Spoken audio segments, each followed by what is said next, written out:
Well, welcome back to another Dynodaze video. The EK3 project is very near completion. Let's show you what Richard's looking at underneath this ramp.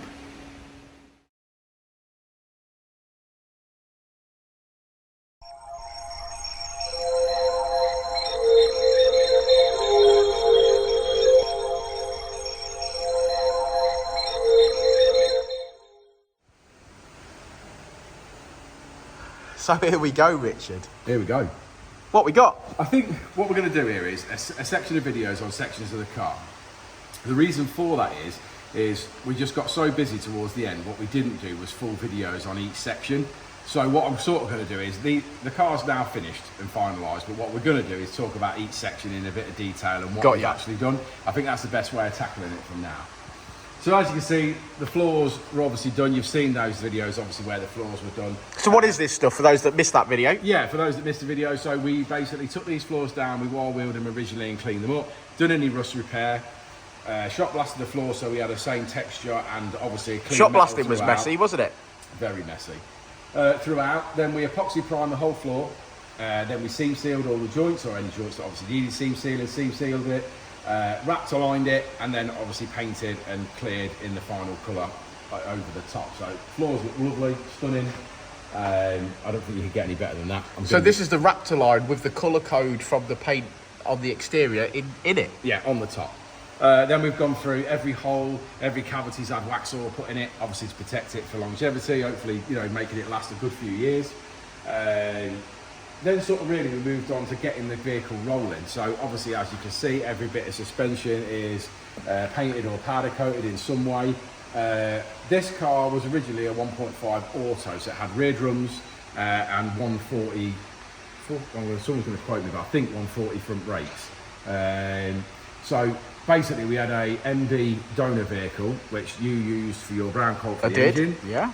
And then we had obviously everything that goes on it. So that is based on an EG front subframe, which you need in an EK, so obviously convert it to K-swap.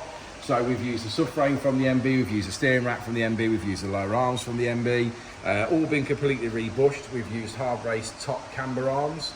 We've used the new hook, we've used the old MB hubs.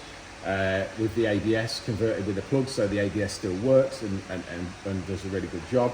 It's converted to 262 front brakes with 260 rear brakes. Normally they have 240 rear brakes, but obviously because it came up the MB, they're slightly bigger.